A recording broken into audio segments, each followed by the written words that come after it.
नमस्कार, युवा मंच यूट्यूब चैनल पर आप सभी का स्वागत है। मित्रों, मैं आपके संघर्षों का साथी अनिल सिंह उपस्थित हूँ आप लोगों के बीच में कुछ खास खबरों के साथ। जैसा कि आप सब जानते हैं कि उत्तर प्रदेश सरकार ने प्राथमिक विद्यालयों को बंद करने के लिए एक बड़ा अभियान चला रखा है। ऐसे में इस अभियान पर किसको लाभ मिलेगा और किसको हानि, यह जानना हमें आपको बहुत ज़रूरी हो गया है। तो मित्रों, आप सभी को स्पष्ट बता दें कि सरकार में जितने भी सांसद, विधायक और पूंजीपति हैं, उनको एक बेहतर लाभ मिलने को जा रहा है। और ऐसा इसलिए आप सभी को स्पष्ट बता दें कि उत्तर प्रदेश में तमाम ऐसे विद्यालय हैं जो संघ चलाता है, और संघ ये चाहता है कि आप अगर अपने बच्चे को शिक्षित करना चाहते हैं, अगर आप अपने बच्चे को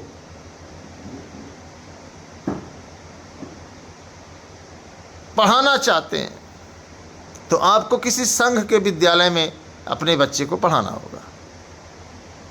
सरकारी विद्यालयों में पढ़ा करके अपने बच्चे का भविष्य नहीं तय कर सकते। सरकारी विद्यालय अपने बच्चे को पढ़ा करके उस बच्चे का करियर नहीं संवार सकते। अगर आपने बच्चा पैदा किया है तो आपको संघीय विद्यालयों में, प्राइवेट विद्यालयों में, सांसदों, विधायकों के विद्यालय में पढ़ाना है, ताकि आपके ऊपर सांसद जी और विधायक जी का एहसान भी बना रहे। कभी आपका बच्चा उस गली से निकले तो सांसद जी कहें कि हाँ, ये मेरे विद्यालय में पढ़ा हुआ है। और इसका असर सबसे ज़्यादा हो ग्रामीण क्षेत्रों में जो गरीब असहाय मजदूर हैं, उनके बच्चों पर पड़ेगा। अब सरकार क्या चाहती है, सरकार की मंशा तो मुझे नहीं समझ में आता है, लेकिन इतना ज़रूर कहूँगा कि जो सरकार की मुहिम है, उससे लगभग हमारे प्रदेश की 7 पीढ़ियाँ, 7 नस्लें बर्बाद हो जाएंगी। इस बात को हमें आपको समझना होगा। टीजीटी पीजीटी परीक्षा की नोटिस क्यों नहीं जारी कर रहा आयोग, ये बड़ा सवाल है। अखिलेश यादव और मायावती जी बयानबाजी पर बयानबाजी करना शुरू कर दी है। आइए बताते हैं, लोक सेवा आयोग में सीबीआई जांच टीम जो है लाचार है, एकदम लाचार, एकदम लाचार। तो आइए बात करते हैं। बहन कुमारी मायावती जी यूपी सरकार द्वारा 50 से कम छात्रों वाले बदहाल 27,764 परिषदीय और उच्च प्राथमिक विद्यालयों में ज़रूरी सुधार करके उन्हें बेहतर बनाने के उपाय करने की बजाय उनको बंद करके उनका दूसरे स्कूल में विलय करने का फैसला उचित नहीं। ऐसे में गरीब बच्चे आखिर कहाँ जाएंगे और कैसे पढ़ेंगे, या आप इसको समझ सकते हैं। मायावती जी की पीड़ा है ये। वही अखिलेश यादव भी बयानबाजी से पीछे नहीं आए। नौकरियां न देनी पड़े इसलिए स्कूल बंद कर रही सरकार। सपा अध्यक्ष अखिलेश यादव ने कहा कि भाजपा सरकार ने शिक्षा विभाग को बर्बाद कर दिया है। सरकार साजिश के तहत स्कूलों को बंद कर रही है। स्कूल जितने कम होंगे, नौकरियां उतनी कम पड़ेंगी। यह सरकार नौजवान, शिक्षा और रोजगार विरोधी है। उन्होंने कहा कि स्कूल जितने कम होंगे, ग्रोथ रेट उतनी कम हो जाएगी। अखिलेश यादव को प्रदेश सपा मुख्यालय पर डीएलएड, बीटीसी, माध्यमिक शिक्षा और शिक्षा में संगठन के प्रतिनिधियों के साथ बैठक के बाद मीडिया से मुखातिब थे। उन्होंने कहा कि स्कूल मर्जर भाजपा सरकार की सोची हुई, अरे यार, रणनीति है। यह गांव में रहने वाले गरीबों को शिक्षा से दूर करने का षड्यंत्र है। गरीबों को शिक्षित न होने देने के लिए भाजपा की चाल है। प्रदेश में शिक्षकों के 2 लाख पद खाली हैं। अगर स्कूलों को मर्जर हो जाएंगे तो शिक्षकों के पद की संख्या घट जाएगी और भर्ती नहीं करनी पड़ेगी। अखिलेश ने कहा कि भाजपा सरकार में शिक्षक अपमानित किए जा रहे हैं। अगर शिक्षक व्यवस्था को सुधारना है तो शिक्षकों से सिर्फ शिक्षण कार्य कराना होगा। बहुत सही कहा इन्होंने, क्योंकि अखिलेश यादव जी की सरकार में शिक्षक केवल शिक्षण कार्य कर रहे थे। दूसरा काम नहीं कर रहे थे, ये आप लोगों ने जाना होगा। भाई सच्चाई यही है कि अखिलेश यादव की सरकार में भाई इन्होंने जो बयान दिया है कि अगर शिक्षा व्यवस्था सुधारना है तो शिक्षकों से सिर्फ शिक्षण का कार्य कराना होगा। बहुत अच्छी लाइन है, बहुत सम्माननीय लाइन है, लेकिन अखिलेश यादव की सरकार में शायद शिक्षक केवल शिक्षण कार्य ही करते थे, कोई दूसरा कार्य नहीं करते थे। अगर आपको पता है तो आप थोड़ा सा कमेंट करके बताएं। उन्होंने कहा कि शिक्षक कभी स्कूल देर से नहीं आना चाहता है, लेकिन कभी ट्रैफिक जाम हो जाए और रेलवे फाटक बंद होने से देर हो जाती है। बात सही है। तमाम शिक्षक ऐसे हैं जो घर से 500 किलोमीटर की दूरी पर रहते हैं, स्कॉर्पियो, फॉर्च्यूनर, आर्टिका बुक करके स्कूल जाते हैं, तो फाटक रास्ते मिलेगा तो भाई निश्चित तौर पर देर तो हो ही जाएगी। सरकार को डिजिटल अटेंडेंस के अपने फैसलों को पूरी तरह से वापस लेना चाहिए। अब अगर डिजिटल अटेंडेंस नहीं होगा तो कैसे यह होगा कि शिक्षक ईमानदारी से काम कर रहा है? ये भी बात सही है। बात आप लोग समझ पा रहे हैं। जिस डिजिटल प्लेटफार्म के माध्यम से अखिलेश यादव जी अपनी बात दूर दूर तक पहुंचाते हैं, तो उसी डिजिटल अटेंडेंस की जो है बुराई भी कर रहे हैं। अखिलेश ने गोरखपुर लिंक एक्सप्रेस के निर्माण में भ्रष्टाचार का आरोप भी लगाया है। बात सही है, लगाना भी चाहिए, अगर गलत है तो गलत है। कहा यह मानक के अनुरूप नहीं है, इसका निर्माण करवाने वाले अधिकारी पर कार्रवाई होनी चाहिए। सही बात है, कार्रवाई होनी चाहिए। अखिलेश ने कहा कि सीएम बदलने की खबर भाजपा के लोग ही चलवाते हैं। अब ये तो मुझे पता नहीं कि भाजपा के लोग चलवाते हैं, कौन चलवाता, लेकिन हाँ सीएम बदलने की खबर चलती है, क्योंकि मैं भी सोशल मीडिया से जुड़ा हुआ हूँ। खंड शिक्षा अधिकारी, जिसको बीईओ कहते हैं आप, विकास खंड बीकेटी में अब ये पत्र जारी हुआ है लखनऊ से कि कुछ शिक्षकों ने नारेबाजी कर दी कि विद्यालय नहीं बंद होना चाहिए। अभिभावकों ग्रामीणवासियों को नहीं दी गई, जिससे उपसावे में आकर पेयरिंग अर्थात जो ये मर्जर की व्यवस्था है ना, इसके खिलाफ नारेबाजी की गई। इस पर शिक्षकों को नसीहत दी गई कि सुधर जाओ, नहीं तो रगड़ दिए जाओगे। इसे कहते हैं ताकत, इसे कहते हैं तानाशाही, इसे कहते हैं लोकतंत्र की हत्या।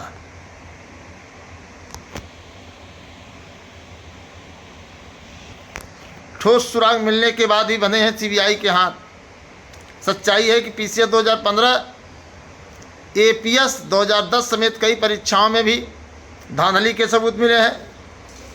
अब आप समझिए, उत्तर प्रदेश लोक सेवा आयोग यूपीएससी की भर्ती परीक्षाओं की जांच कर रही सीबीआई को पीसीएस 2015 और पीसीएस परीक्षा 2010 समेत कई दूसरी भर्तियों में भी धांधली के ठोस सुराग मिले हैं।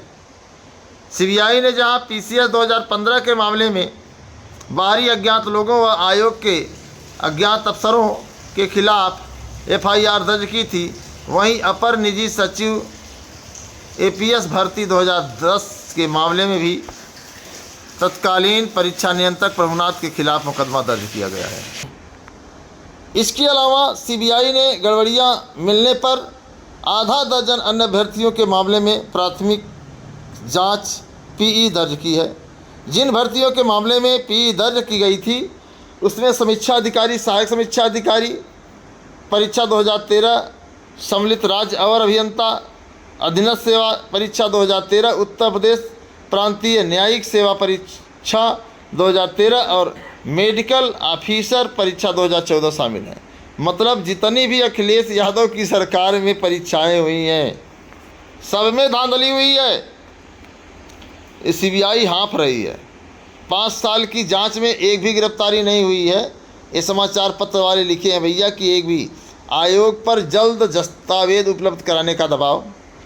भर्ती परीक्षाओं की जांच के मामले में सीधे सीबीआई निदेशक प्रवीण सूद के हस्तक्षेप के बाद आयोग पर भर्ती परीक्षाओं से जुड़े दस्तावेजों को जल्द से जल्द उपलब्ध कराने का दावा है। लोक सेवा आयोग के खिलाफ अभियोजन स्वीकृति के मामले में भी फैसला लेने का दावा बढ़ा है। सूत्रों के अनुसार सीबीआई को दस्तावेज प्राप्त कराने के लिए फ़ोटोकॉपी नंबरिंग आदि प्रक्रिया तेज कर दी गई है। अब देखिए, लोक सेवा आयोग फ़ोटोकॉपी करा रहा है। अब आप समझिए आप लोग, तो ये है पूरा मामला कि मुझे लगता है कि ये जांच 2017 से शुरू है। हालांकि शुरू तो पहले से ही है, लेकिन अभी तक इस पर कुछ नहीं हुआ। तो इस तरीके से सरकारी जो है कार्य चलते हैं, लेकिन यहाँ विद्यालयों के मर्जर का कार्य बड़े तेज़ी से चल रहा है।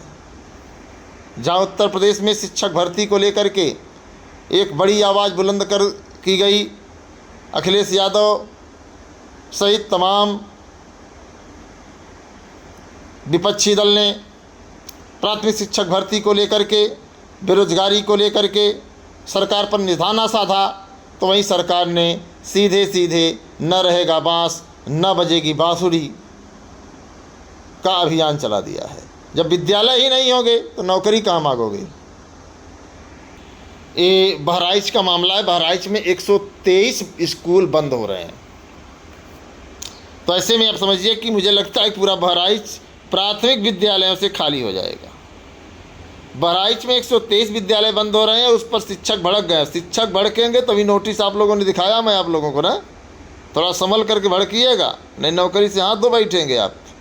अब ये देखिए, अच्छा काम हो रहा है। स्कूल के विलय के अपने अपने मानक, छात्रों की संख्या तय ही नहीं, बीएसए जिले में अपने हिसाब से ले नहीं। भाई बीएसए को सरकार वेतन दे रही है, तो बीएसए नहीं निर्णय लेगा तो कौन लेगा बताइए।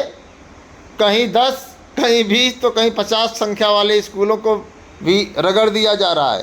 ये रगड़ेंगे ही, क्योंकि ये चाहते हैं, ये जितने भी देखिए बीएसए हैं, आपको बहुत स्पष्ट बता दें, जितने बीएसए हैं इनके बच्चे सरकारी विद्यालय में पढ़ने नहीं जाते। इनके बच्चे जाते हैं कॉन्वेंट में, नर्सरी में। बात समझ रहे हैं ना। तो सरकार बीएसए कितना पैसा लेता है आपसे, कभी इसका विरोध तो आप लोगों ने नहीं किया। अगर आप विद्यालय देर से जाते हैं या विद्यालय में नहीं जाते हैं तो 5,000 दे करके मामला निपटा लेते हैं, तब तो बीएसए साहब बहुत अच्छे हैं, बीएसए साहब बहुत अच्छे हैं। अब बीएसए साहब रगड़ रहे हैं तो आपको कष्ट हो रहा है। बेसिक शिक्षा विभाग की ओर से शिक्षक छात्र अनुपात सही करने के लिए स्कूलों के विलय अर्थात पेयरिंग, ये ऐसा नाम दे दिए भाई साहब, पेयरिंग माने जोड़ा होता है, कि कवायद तो शुरू कर दी गई, लेकिन इसके मानक स्पष्ट नहीं किए गए हैं। इसी वजह से बीएसए इसके लिए अगर अपने अलग अलग नियम जो मन में आए वही चाप दे रहे हैं। वहीं जिन स्कूलों का विलय होगा वहाँ के शिक्षक शिक्षा मित्रों अनुदेशकों के बारे में भी विभाग ने स्थिति स्पष्ट नहीं की। बात बहुत ही मार्केट की है, ये मार्केट की बात है कि जो शिक्षा मित्र अपने गांव में पढ़ा रहा है, आखिर वह बेचारा कहाँ जाएगा। इनको स्पष्ट पड़ोसी विद्यालय में पड़ोसी के चूल्हे से आग लेनी पड़ेगी सब लोगों को। तो अब आप समझिए कि है स्थानीय स्तर पर कर रहे हैं निर्माण। कंचन वर्मा महानिदेशक स्कूल शिक्षा करें, जिला स्तर पर जिला प्रशासन स्कूल प्रशासन विभागों से बात करके स्कूलों के एक करने की कवायद कर रहे हैं। वहीं शिक्षकों के समायोजन और तबादले की प्रक्रिया भी चल रही है। इसके बाद भी सरप्लस शिक्षक होंगे तो विभाग उस पर निर्णय करेगा। अब देखिए, सरप्लस होंगे शिक्षक, और एक कंचन वर्मा महानिदेशक हैं स्कूल शिक्षा के, एक कह रहे हैं सरप्लस होंगे तो क्या करेंगे, इनसे झाड़ू लगवाया जाएगा। भाई सरप्लस होंगे तो क्या करेंगे भाई आप बताइए, या तो फिर इनको किसी कार्यालय में रख दिया जाएगा। इसी तरह जितने स्कूलों के छात्र दूसरे स्कूल में जाएंगे वहाँ के शिक्षकों का क्या होगा, वो जनगणना करेंगे। ओबीसी जनगणना का अभियान चल रहा है ना। अभी अखिलेश यादव जी ने कहा कि इनसे केवल एक ही काम कराएं, तो जो सरप्लस शिक्षक होंगे उनको क्या करेंगे, एक काम दे देंगे, घूम घूम के जनगणना करो। वहाँ स्थित सरप्लस की होगी तो क्या होगा। इतना ही नहीं, अगर दोनों विद्यालय में हेडमास्टर हैं तो क्या एक विद्यालय में 2 हेडमास्टर होंगे।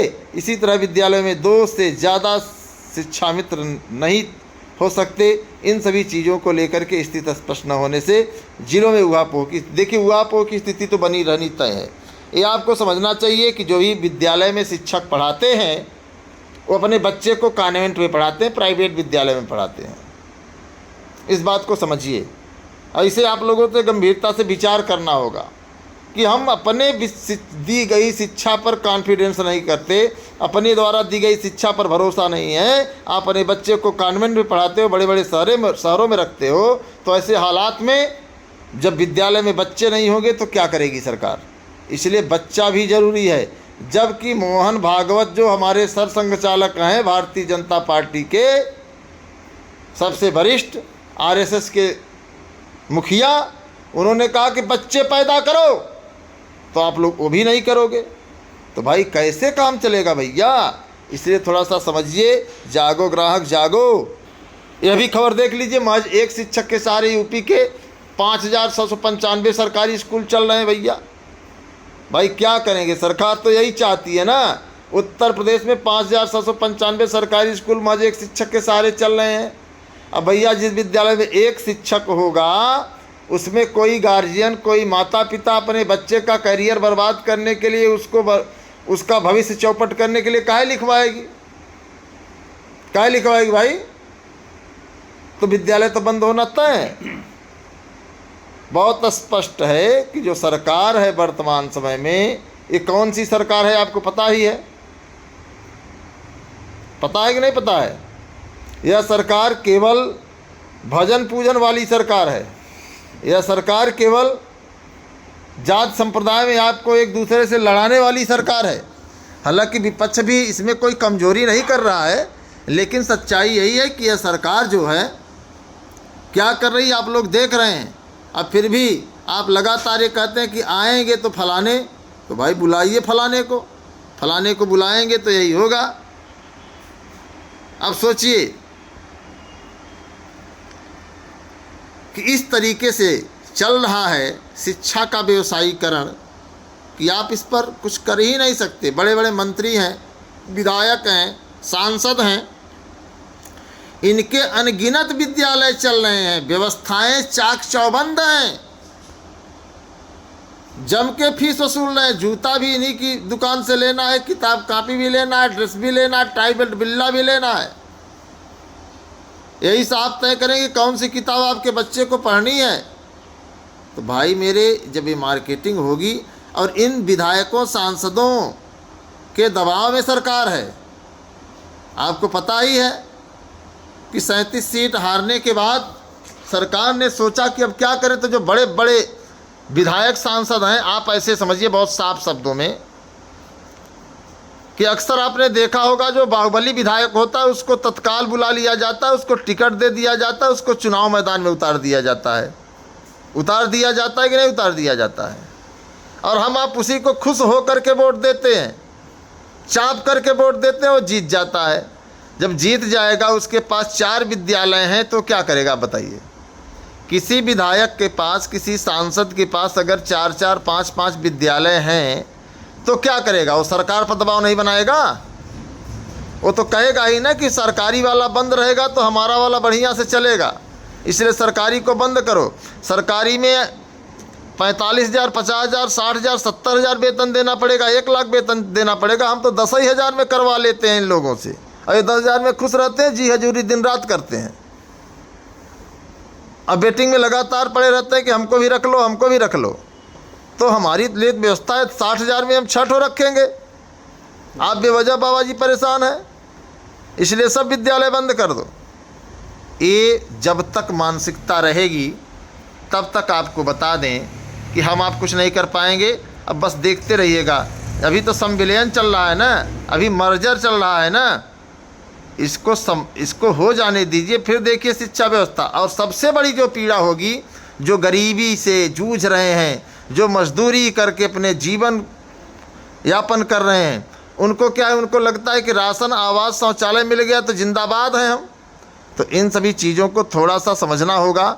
सरकार को कोसने से बेहतर है कि आप अपनी मन स्थिति को सही करिए, और आपकी मन स्थिति सही होगी तो अपने आप आपका करियर कैसा होगा समझ जाएंगे। सरकार शिक्षालय से ज़्यादा कार्य दूसरे सेक्टर में कर रही है। यही कारण है कि पाठशाला से ज़्यादा मधुशाला दिखाई दे रही हैं। अब जब हमारे देश में, हमारे प्रदेश में पाठशाला से ज़्यादा मधुशाला होंगी तो निश्चित तौर पर ये आपको सीन देखने को मिलेगा। और इसीलिए कहा गया है मित्रों बहुत साफ शब्दों में कि किसी ने लिखा है, कूपई में यह भंग परी है सकल जोग के ईस, ऊधव मन न भये 10-20। बात समझ, 10-20 समझ रहे हैं ना? आप समझ जाइए 10-20 का मतलब क्या है। हाँ 10-20 दिखाई, कहीं 10 कहीं तो 20, कहीं 50 छात्रों वाले स्कूलों का हो रहा है मर जाती, यही तो ऊधव मन न भये 10-20। अकूपई में अभंग परी है सकल जोग के ईस। मतलब कहने का मतलब कि कुएं में पूरा भांग है, जो पी रहा है वही मस्त हो जा रहा है। चाहे सपा प्रमुख हो, चाहे बसपा प्रमुख हो, चाहे भाजपा प्रमुख हो, चाहे कांग्रेस प्रमुख हो, सबकी मति मर जा रही है। कोचिंग के दावों, स्कूल की खामियों की जांच होगी। अब नई दिल्ली एजेंसी ने कहा कि नीट जेईई समेत अन्य प्रतियोगी परीक्षाओं के लिए कोचिंग संस्थानों पर छात्रों की बढ़ती जो निर्भरता है, ऐसे में शक होता है कि स्कूल वाले पढ़ाते ही नहीं है। और सच्चाई यही है कि स्कूल पढ़ने के बावजूद भी बच्चों को कोचिंग करना पड़ रहा है। तो कहीं न कहीं मैं इस बात को पूरी जिम्मेदारी से कहना चाहूँगा कि जो शिक्षक हैं ईमानदारी से नहीं पढ़ा रहे हैं। शिक्षक जो है ईमानदारी से नहीं पढ़ा रहा है। इस आर्थिक युग में शिक्षक अधिक माया बटोरने के चक्कर में प्लाटिंग कर रहा है, बड़े बड़े व्यवसाय कर रहा है। मैंने अक्सर देखा है कि शिक्षक बनते ही प्लाटिंग, बड़ी मार्केटिंग, बड़ा माल, लोन लेकर माल खोल दे रहे हैं क्योंकि उनको माल चाहिए। उनको यह पता नहीं है कि हम शिक्षक हैं, वो अपनी जिम्मेदारी से भटक गए हैं। यही कारण है कि आज प्राथमिक विद्यालयों का हाल यह है। हम लोग जब पढ़ते थे प्राथमिक विद्यालय में, आपको बता दें, उस समय कक्षा में बैठने की जगह नहीं मिलती थी, पेड़ के नीचे बैठते थे। बरसात हो जाती थी तो हम लोग कमरे में खड़े होकर के पढ़ते थे। लेकिन आज क्या है कि विद्यालय में बच्चे नहीं है। उसका सीधा कारण है कि सब अपने बच्चे को अंग्रेज बनाना चाहते हैं। सब इंग्लिश मीडियम कॉन्वेंट में अपने बच्चे को पढ़ा रहे हैं, मोटी फीस दे रहे हैं। और ऐसे हालात में आपको समझना होगा कि निजीकरण की ओर भाग रहा है पूरा देश। और इसलिए भाग रहा है निजीकरण की ओर क्योंकि मंत्री, विधायक, सांसदों के जो विद्यालय हैं, उन विद्यालयों में यह सिद्ध किया जा रहा है कि हम सरकारी विद्यालय से ज़्यादा व्यवस्था, एसी लगा कमरा दे रहे हैं, डिजिटल बोर्ड पर पढ़ा रहे हैं। वहाँ आपका बच्चा सरकारी में जाएगा बर्बाद हो जाएगा। मास्टर साहब पता चला कि 70 किलोमीटर, 80 किलोमीटर, 200 किलोमीटर दूर से स्कूल आ रहे हैं और रास्ते में आते आते ही वो थक जा रहे हैं। तो जितने भी शिक्षक हैं उनको विद्यालय में अगर रहने की व्यवस्था दी जाए और उनको ये दबाव बनाया जाए कि आप जिस विद्यालय में शिक्षण कार्य कर रहे हैं उसी विद्यालय में आप रहेंगे, बाहर आपको रहने की इजाज़त नहीं दी जाएगी, तब ऐसे में आपको बता दें तब विद्यालय की हो सकती है कुछ रूपरेखा बदले। अन्यथा की स्थिति में मास्टर साहब शहर में रहते हैं, हाई लग्जरी व्यवस्था में रहते हैं, चूँकि 70,000 80,000 वेतन मिलता है तो कमरे में टाइल्स, मार्बल, और विद्यालय में आपको बता दें टाट पट्टी रहती है, वो भी फटी है। थोड़ा सा विद्यालय का सर्वे करिए और सच को स्वीकार करने की थोड़ी सी कोशिश करिए। अगर सच स्वीकार नहीं करेंगे तो इसी तरीके से सरप्लस दिखेंगे लोग और आपको बता दें कि आप कुछ नहीं कर पाएंगे। आपत्ति जताने से कुछ नहीं होगा। तमाम शिक्षकों ने आपत्ति भी जताई कि भैया गलत है, गलत है, गलत है, गलत है। भाई गलत तो है। कौन कौन प्रभावित हो रहा है? शिक्षक, शिक्षा में अनुदेशक व रसोइयाँ भी प्रभावित होंगी, उनकी भी नौकरी जाएगी। भाई जब राशन पर आप आधारित रहेंगे, शौचालय पर आधारित रहेंगे, आवास पर आधारित रहेंगे, किसान सम्मान निधि पर आधारित रहेंगे तो क्या होगा? सभी से निवेदन है कि अपने बच्चों को प्राथमिक विद्यालयों में दाखिला दिलाएं। और जो शिक्षक समय से नहीं आ रहा है, इसका सीधा मैं आपको कारण बता दे रहा हूँ कि शिक्षक समय से विद्यालय नहीं पहुँचते। क्यों नहीं पहुँचते उसका कारण आप जानते ही हैं। और आपने देखा होगा तो कुछ सच बातों को सुनने का भी प्रयास किया करिए, केवल अपनी मत कहा करिए। अलग बात है कि अखिलेश यादव जी कह रहे हैं कि हम शिक्षक के बेटे हैं, पूछिए ना इंग्लैंड में पढ़ने गए थे कि नहीं गए थे। यहाँ इंग्लैंड, ऑस्ट्रेलिया, मॉरिशस में जब पढ़ेंगे लोग तो क्या जानेंगे उत्तर प्रदेश के विद्यालय का क्या हाल है। कभी अखिलेश यादव ने प्राथमिक विद्यालय का निरीक्षण किया क्या? बताइए। जितने दिन मुख्यमंत्री रहे अखिलेश यादव, कभी प्राथमिक विद्यालय में जाकर के उन पर नज़र देखा क्या कि कैसे गरीब के बच्चे पढ़ते हैं? बैठने की व्यवस्था है, पानी पीने की व्यवस्था है, लाइट की व्यवस्था है। तो जो लकीर आप खींचे वही तो आगे दिखेगी। 14 साल बाद भारतीय जनता पार्टी की सरकार आई है। इसके पहले तो यही पीडीए वाले ही तो लूट रहे थे। बताइए, पीडीए वालों ने ही बर्बादी का रास्ता तय किया था। अब आज बर्बाद हो रहे हैं तो चिल्ला रहे हैं। चिल्लाइए। धन्यवाद।